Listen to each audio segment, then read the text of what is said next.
Assalamu alaikum dear students. How are you all? I hope you are studying well at home. Today we are going to read our exercise 2b. To understand the concept of exercise 2b, first we have to understand about the properties of that 0 and 1, and then later on the property of addition and subtraction. Property of 0 and 1, you know about the property of zeros very well, that when we add 0 in any number, the answer remains the number same, and when we multiply any number with 0, the answer will be 0, and if we divide any number with 0, our answer is 0. Read all that page so you clearly understand about the properties of 0, and these facts you already knows about it. The property of 1 is on next page. It is on page number 21, and the properties of 1 is on next page. Property of 1 is multiplication of any whole number by 1, the answer remains the number itself. This is called the multiplicative identity. So division of any whole number by 1, the answer also leaves the number intact. For example, if we are going to divide any number with 1, our answer remains that number. If we divide 0 with 1, our answer remains 0. It means that there is not any change when we multiply or divide any number with 1 or 0. Read all that read all that explanations from page 21 and 22 about the properties of 0 and 1. Now move on for properties of addition. This is important for our exercise 2a. Property of addition. Here are two properties of addition in front of us on page number 23. I'm going to explain it here. The sum of two natural or whole numbers remain unchanged if the numbers interchange their place. For example, look here very carefully, that if we are going to add two numbers, rather it is natural or a whole number, if we add that two numbers, if and we interchange or change their place, the answer remains always same. Look here that for in example number 1, here we have 0 plus 12 is equal to 12, and 12 plus 0 is equal to 0. Here we change the value, here we change the place of 0 with 12 and 12 with 0, but the answer remains the same. Here another example in front of us, it is 71 plus 25 is equal to 96, and 25 plus 71 also is equal to 96. It means that when we change their places, their answer remains same. So this property is called the commutative property of addition. This is the name of that property. Underline that property and that first two lines as well, that this is the definition of commutative property, and underline one example as well. Okay, this is the commutative property. Now move on the other property of addition. The sum of three numbers remain unchanged if the order in which they are grouped is altered. For example, here we have three numbers, and when we add these three numbers, the sum of their numbers remain same, but if we regroup them, or we grouped them alter if we grouped them altered, then their answer also remain the same. Look in this example, here we have 2 plus 3 in a bracket. It means that 2 plus 3 is written here in a form of group, and plus 7 is outside. So first it means that first we have to add 2 and 3 which are written here in group, and our answer is 5 plus 7 is equal to 12, as you see here very clearly. Now move on for the next line. It is 2 plus 3 plus 7. Here we altered their grouped. In first line we have 2 plus 3 in a bracket in a separate group, and here they change their grouping. 3 plus 7 is in group now, but our answer is remain the same, because if we add 7 plus 3 first, then it is 10, and 2 plus 10 is equal to 12. So our answer here remains same. This type of property of addition is called the associative property of addition. So underline first two lines as it is the definition of associative property of addition. Commutative property means to exchange their places, and the commutative property, associative property means to alter their group, or we regroup these numbers. So this is our commutative and associative property. Regarding their two properties, we have to solve our first two questions of exercise 2a. Now move on to page number 29, exercise 2b. Sorry, it is 2b. Exercise 2b, fill in the blanks. Here we have 512 plus 205 is equal to blank plus 512. In this, the commutative property of addition is used. 512 plus 205, they changed their places, and right, so easily you fill that blank. So here 5430 plus 0 is equal to, which you had already here in property of 0, that when we add any value in 0, answer will be that value. So here we have associative property of addition. It is 54 plus 36 plus 40. 36 plus 40 is in a group, is equal to 54 plus dash plus 40. It means that 54 and another blank number is in group now. So they regroup these three numbers here, and you can easily find your answer for this question. It is from the associative property of addition. Now for question number 2, state whether the following are true or false. The sum of two even whole numbers is even. Think about it. Think about the sum of two even whole numbers. Take any two even numbers.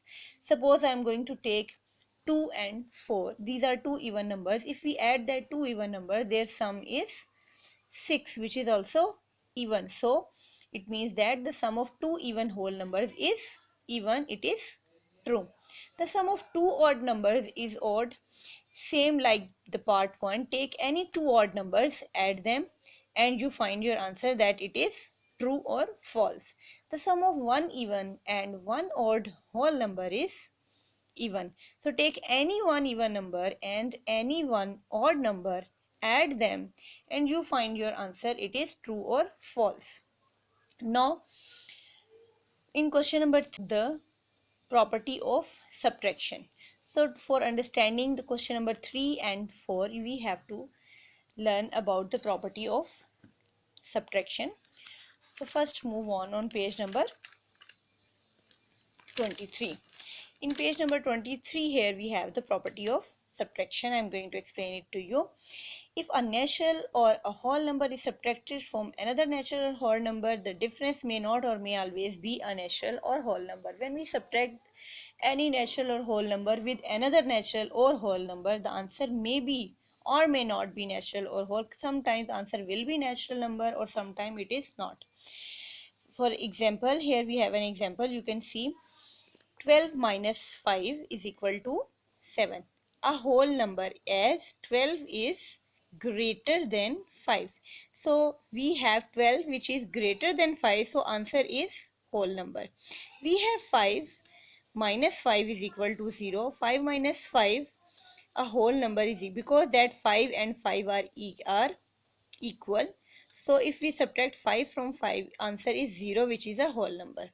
So but here 7 minus 12 question mark, certainly not a whole number. 7 minus 12 we can't subtract.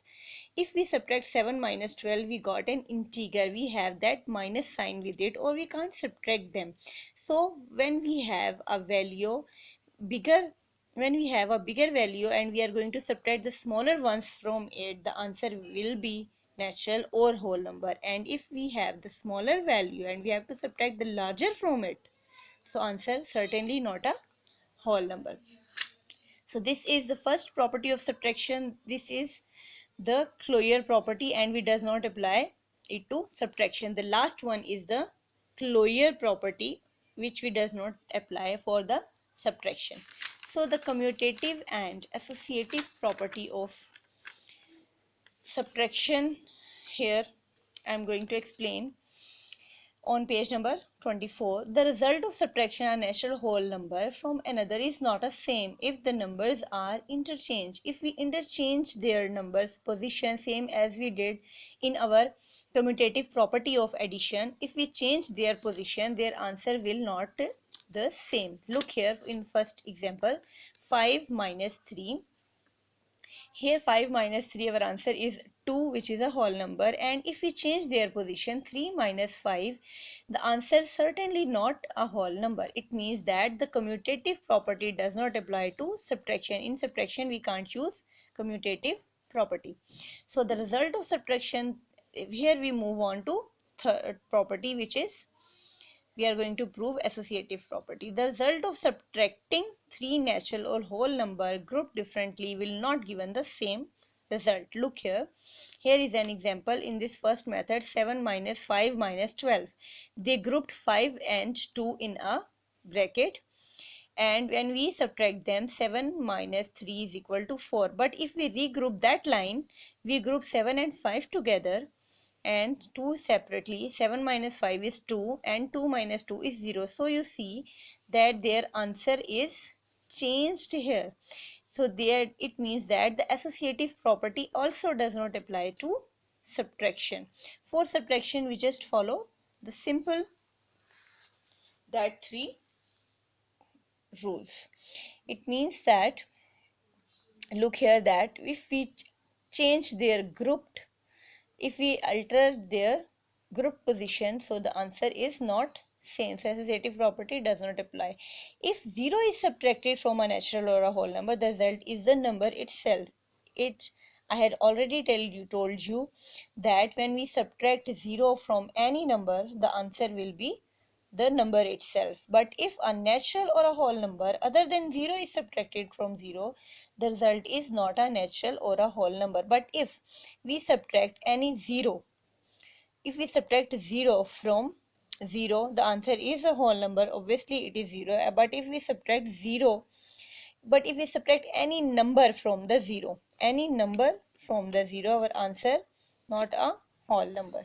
These all three properties of subtraction, it means that all these addition properties are not applied on subtraction. Regarding that properties, move on to the subtraction question number 3 and 4 of exercise 2b. Now move on. Find the difference between, it is question number 3, between largest odd number of 3 digit and the smallest even number of 3 digits. So what is the largest odd number of 3 digit? I had already told you that in grade 5th. Think about it. What is the largest odd number of 3 digit? It is 999, because after 999 we have the 4 digits in our counting, and before it is even number. 998 is an even number. So 999 is the largest odd number, and the smallest even number of 3 digit is 100, because before 100 we have 99 which has 2 digits. Before 100 we have 99 which has 2 digits. So like this you can solve that question. Question number 3, find the difference between the largest odd number is 999 and the smallest 3 digit number is 100. Subtract them both and we find our answer. Question number 4, here it is, state whether the following are true or false. So according to the associative property of subtraction which we had listen now, which you had understand now, you can write whether it is true or false. Here they changed their grouped, here they altered their group form.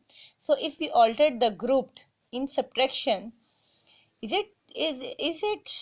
the both that values are same or not? Write true and false. For this they altered their groups positions, and here in question number 4, here in part 4 they altered their places. They changed their places. 15 minus 12 is equal to 12 minus 15. They changed their places.